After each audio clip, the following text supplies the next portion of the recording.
Hello friends, मैं अमृता मिश्रा अपने YouTube channel जय अमृता स्टोरीज में आप सभी का स्वागत करती हूँ। फ्रेंड्स, जैसा कि हम सभी जानते हैं कि सावन का महीना कितना पावन और पवित्र होता है। इस महीने में चारों तरफ हरियाली ही हरियाली नजर आती है। पक्षियों के चहकने की आवाज़ सुनाई देती है। कोई सावन की गीत गाता है। माताएं बहनें सावन में गीत गाकर झूला झूलती हैं। कुछ शिव भक्त कांवड़ लेकर के देवघर तो कुछ हरिद्वार भी जाते हैं और कुछ शिव भक्त इसी महीने में अमरनाथ यात्रा करने जाते हैं। इस महीने भगवान शिव के साथ उनके भक्त भी परम आनंद की अनुभूति करते हैं। तो फ्रेंड्स, ऐसी एक शिव पार्वती जी की अनुपम कथा सुनाती हूँ। इससे पहले यदि आप मेरे चैनल पर नए हैं तो चैनल को सब्सक्राइब कर लीजिए, बेल आइकन को प्रेस कर लीजिए ताकि जब भी कोई नई कहानी सुनाओ तो इसकी जानकारी सबसे पहले आप तक पहुँचे।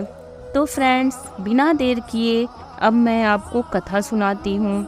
एक बार देवी पार्वती ने देवों के देव महादेव से पूछा, ऐसा क्यों है कि आप अजर हैं, अमर हैं, लेकिन मुझे हर जन्म के बाद नए स्वरूप में आकर फिर से वर्षों तक के बाद आपको प्राप्त करना होता है।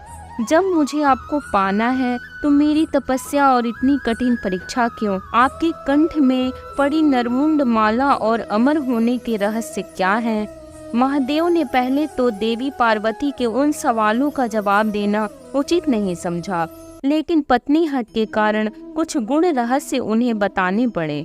शिव महापुराण में मृत्यु से लेकर अजर अमर तक के कई प्रसंग हैं, जिनमें एक साधना से जुड़ी अमर कथा बड़ी रोचक है, जिसे भक्त जन अमरत्व की कथा के रूप में जानते हैं। हर वर्ष हिमालय में अमरनाथ, कैलाश और मानसरोवर तीर्थ स्थलों में लाखों श्रद्धालु पहुंचते हैं, सैकड़ों किलोमीटर की पैदल यात्रा करते हैं। क्यों? यह विश्वास यूं ही नहीं उपजा। शिव के प्रिय अधिक मास आषाढ़ पूर्णिमा से श्रावण मास तक की पूर्णिमा के बीच अमरनाथ की यात्रा भक्तों को खुद से जुड़े रहस्यों के कारण और प्रासंगिक लगती है। पौराणिक मान्यताओं के अनुसार अमरनाथ की गुफा ही वह स्थान है जहां भगवान शिव ने पार्वती को अमर होने के गुप्त रहस्य बतलाए थे। उस दौरान वहां उन दो दिव्य ज्योतियों के अलावा तीसरा कोई प्राणी नहीं था, न महादेव का नंदी और न ही उनका नाग, न सिर पर गंगा और न ही गणपति कार्तिकेय। गुप्त स्थान की तलाश में महादेव ने अपने वाहन नंदी को सबसे पहले छोड़ा। नंदी जिस जगह पे छूटे उसी को पहलगाम कहा जाने लगा। अमरनाथ यात्रा यहीं से शुरू होती है। यहाँ से थोड़ा आगे चलने पर शिव जी ने अपनी जटाओं से चंद्रमा को अलग कर दिया। जिस जगह ऐसा किया वह चंदनवाणी कहलाती है। इसके बाद गंगा जी को पंचतरणी में और कंठाभूषण सर्पों को शेषनाग पर छोड़ दिया। इस प्रकार इस पड़ाव का नाम शेषनाग पड़ा। अमरनाथ यात्रा में पहलगाम के बाद अगला पड़ाव है गणेश टॉप। मान्यता है कि इसी स्थान पर महादेव ने पुत्र गणेश को छोड़ा। इस जगह को महागुड़ा का पर्वत भी कहते हैं। इसके बाद महादेव ने जहाँ पिस्सू नामक कीड़े को त्यागा वह जगह पिस्सू घाटी है। इस प्रकार महादेव ने अपने पीछे जीवनदायिनी पांचों तत्वों को स्वयं से अलग किया। इसके पश्चात पार्वती संग एक गुफा में महादेव ने प्रवेश किया। कोई तीसरा प्राणी यानी कोई पशु पक्षी व्यक्ति गुफा के अंदर घुसकर कथा को न सुन सके, इसलिए उन्होंने चारों ओर अग्नि प्रज्वलित कर दी। फिर महादेव ने जीवन के गुण रहस्य की कथा शुरू कर दी। कथा सुनते सुनते देवी पार्वती को नींद आ गई, वह सो गई।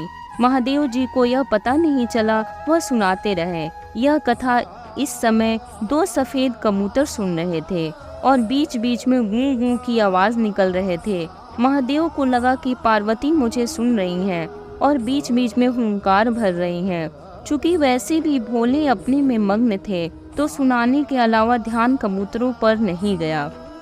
दोनों कबूतर सुनते रहे। जब कथा समाप्त होने पर महादेव का ध्यान पार्वती पर गया तो उन्हें पता चला कि वे तो सो रही हैं, तो कथा सुन कौन रहा था।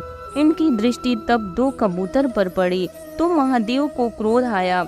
वही कबूतर का जोड़ा उनकी शरण में आ गया और बोला, भगवान, हमने आपसे अमर कथा सुनी है। यदि आप हमें मार देंगे तो यह कथा झूठी हो जाएगी। हमें पथ प्रदान करें। इस पर महादेव ने उन्हें वर दिया कि तुम सदैव इस स्थान पर शिव और पार्वती के प्रतीक चिन्ह में निवास करोगे। अतः कबूतर का यह जोड़ा अमर हो गया और यह गुफा अमर कथा की साक्षी हो गई। इस तरह इस स्थान का नाम अमरनाथ पड़ा। मान्यता है कि आज भी इन 2 कबूतरों के दर्शन भक्तों को होते हैं। अमरनाथ गुफा में यह भी प्रकृति का ही चमत्कार है कि शिव की पूजा वाले विशेष दिनों में बर्फ के शिवलिंग अपना आकार ले लेते हैं। यहाँ मौजूदा शिवलिंग किसी आश्चर्य से कम नहीं है। पवित्र गुफा में एक ओर माँ पार्वती और श्री गणेश के भी अलग से बर्फ में से निर्मित प्रतिरूपों के भी दर्शन किए जाते हैं। हर हर महादेव, ओम नमः शिवाय।